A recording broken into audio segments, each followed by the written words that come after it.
नमस्कार मेरे साथियों। अभी जैसा देख रहे हैं कि जो भारत में तीसरी लहर कोरोना की मतलब एकदम स्लो हो गई है। तो इसमें जैसे एक दिन में केस आ रहे हैं 30,000 से कम आ रहे हैं, 27,000 केस आए हैं। तो अभी जैसे देख रहे हैं हमारे प्यारे भाई बहनों, जैसे आप उन्हीं को वोट करिए जैसे भ्रष्टाचार और कगार पे पहुंच चुका है। तो दबंगईगिरी इतनी चल रही है कि इसका कुछ अंदाज़ा नहीं है कि क्योंकि दबंग के भी आगे किसी का चलने नहीं पा रहा है। जैसे हम दबंग आदमी के जैसे माफिया और गैंगस्टर की वजह से गरीब कुछ नहीं कर पा रहा है। तो हमारे समझ से आप उसको वोट करिए जो माफियाओं पे कार्रवाई करे। और माफियाओं पे कार्रवाई हमारे मुख्यमंत्री योगी जी कर सकते हैं। जैसे आप देख रहे हैं कि मतलब इतने करोड़ की संपत्ति जब्त कराए और बुलडोज़र भी चलाए हैं। और आने वाले दिनों में ये भी बता दिए हैं कि हम बुलडोज़र से मतलब जैसे चुनाव अगर जीत जाते हैं तो फिर वही कार्रवाई करेंगे। तो आप उनको वोट करिए जो मतलब आने वाले समय में माफियाओं पर बुलडोज़र चलना ज़रूरी है। क्योंकि जैसे आप देख रहे हैं कि उनकी आगे मतलब जैसे कुछ गरीब कुछ उनकी दबंगई के आगे अगर आपको कहीं बैठे हैं तो आपको हटा देंगे। तो ये एक तरह से दबंग बात हो गई। तो हमारे समझ से उत्तर प्रदेश में ऐसा मुख्यमंत्री चाहिए जो माफिया और दबंग आदमी का ना चले, तभी आप कुछ कर सकते हैं। तो जैसे अखिलेश की सरकार में उनके सरकार में बहुत मतलब माफियागिरी और दबंगई थी। तो वो सब ख़त्म होने के लिए अभी 5 साल हमारे मुख्यमंत्री योगी को रहना ज़रूरी है। तभी ये सब कार्रवाई होगी, तभी मतलब आम जनता कुछ कर पाएगी।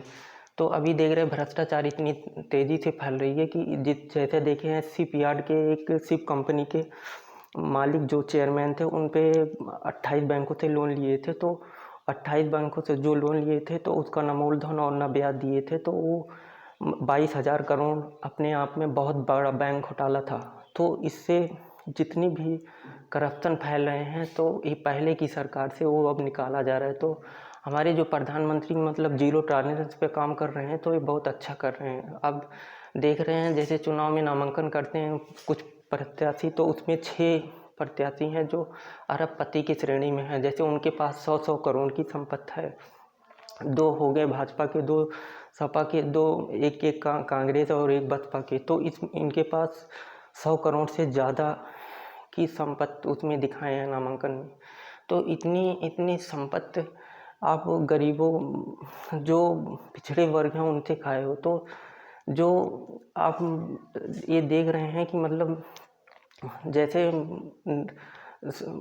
किसी की गवर्नमेंट में सबकी गवर्नमेंट में मतलब कोई ना कोई प्रत्याशी मतलब दबंगई होते हैं। तो आप अगर 5 साल अगर हमारे मुख्यमंत्री योगी जी आ गए तो ज़रूर है कि मतलब ना तो उनकी गवर्नमेंट में माफिया चलेगी राज और ना ही तो अखिलेश के सरकार में, क्योंकि माफिया की वजह से पूरा सिस्टम डाउन होता है।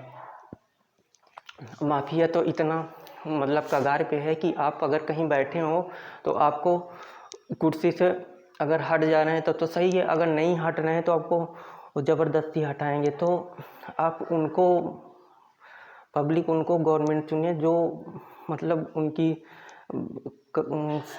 कदर हो। जैसे कहीं अगर आप बैठे हो तो माफियागिरी का इतना मतलब दबदबा रहता है कि आपको हटना पड़ेगा या तो वो हटा देंगे।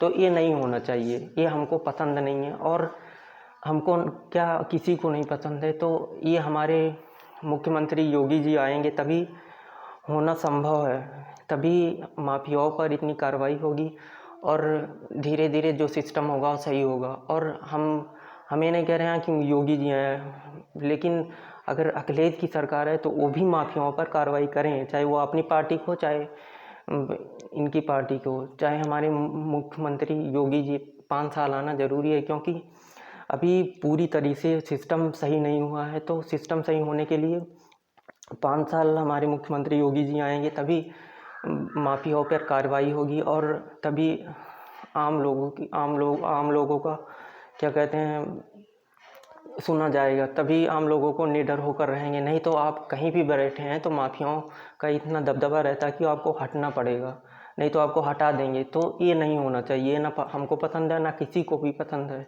तो हमारे प्यारे भाई बहनों, आप 10 मार्च को तो वैसे ख़ास तौर पे पता चल जाएगा कि इसकी गवर्नमेंट आने वाली है। तो गवर्नमेंट उसको चुनिए जो मतलब पूरे सिस्टम को सही करे। तो सिस्टम को सही करने के लिए अभी 5 साल हमारे मुख्यमंत्री योगी जी को आना ज़रूरी है, क्योंकि हमने अभी देखा था कोई विधायक थे भाजपा के ही, तो उन्होंने कहा था कि हिंदुओं पर क्या कहते हैं, हिंदुओं पर मतलब जो वोट भाजपा को करेगा उसकी तो खैर है, अगर जो नहीं करेगा तो उस पर बुलडोज़र चलना ज़रूरी है। उनके बिगड़े बोल थे, लेकिन वो धीरे से सुधार उनके पार्टी के हैं, तो हमारे मुख्यमंत्री जी उनको ज़रूर सुधार देंगे। तो आप किसी भी को वोट करिए, तो आप वोट करने से पहले सोच लिए कि मतलब उनकी माफियाओं के आगे चलेगी या नहीं चलेगी, और माफियाओं को पस्त करने के लिए हमारे मुख्यमंत्री योगी जी आएंगे तभी होना संभव है। और आप जो कह रहे हैं कि गवर्नमेंट, तो हर गवर्नमेंट आती है, क्यों किसी ये माफियाओं पर कार्रवाई क्यों नहीं होती है? चाहे अखिलेश की सरकार ले लो, चाहे हमारे कांग्रेस की सरकार ले लो, गवर्नमेंट तो हर वक्त आती है, लेकिन उस वक्त क्यों नहीं होती है माफियाओं पर कार्रवाई? तो माफियाओं पर कार्रवाई होना ज़रूरी है, और हमारे मुख्यमंत्री 5 साल अभी आना ज़रूरी है, तभी पूरा सिस्टम सही होगा, तभी पूरा माफियावादी ख़त्म होगा। अगर अखिलेश आते हैं तो अखिलेश भी करें, चाहे भाजपा के पार्टी के माफिया हों तो इन पे भी कार्रवाई करें। तो मेरे प्यारे भाई बहनों, हम ये कह रहे हैं कि अभी 5 साल हमारे मुख्यमंत्री योगी जी को आना बहुत ज़रूरी है। पब्लिक और आम जनता से यही सलाह कि उनको वोट करें, जिससे कि माफियाओं का हौसला पस्त हो और पूरा सिस्टम सही हो। तो अभी देख रहे हैं जैसे कि भ्रष्टाचार, जैसे इतने जांच एजेंसियां जांच कर रही थी, अरबों करोड़ों का कैश बरामद हुआ, तो कैश और कोई सरकार शायद ना निकलवा पाती। जो कह रहे हैं काला धन बहुत निकला है, अगर ना निकला होता तो इतने क्या कहते हैं तालाबों और कूड़े करकट में कैसे फेंक जाता है, तो फेंका हुआ था। तो काला धन जो कह रहे हैं वो गलत है, निकला हुआ है। अगर कोई गवर्नमेंट होती है तो काला धन नहीं निकाल पाती। तो मेरे प्यारे भाई बहनों, अभी जैसा कह रहे हैं कि जैसे समाजवादी पार्टी में भी बहुत माफिया लोग हैं और भाजपा में भी हैं। जैसे बता रहे हैं अभी नामांकन में 6 प्रत्याशी थे जो उनके पास 100 करोड़ से ज़्यादा की संपत्ति थी, तो ये अपने आप में बहुत मायने रखता है।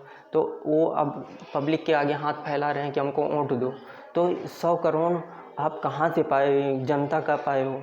तो मेरे प्यारे भाई बहनों, अरबपति एक अपने आप में बहुत बड़ा मायने रहता है। जैसा कि अभी आप देख रहे थे कि क्या कहते हैं, शिप कंपनी के शिपयार्ड के एक जाने माने शिप कंपनी है, तो उसमें जो सबसे बड़ा बैंक घोटाला हुआ है वो 28 बैंकों से हुआ है। तो उसमें 22,000 करोड़ रुपए बरामद हुए हैं।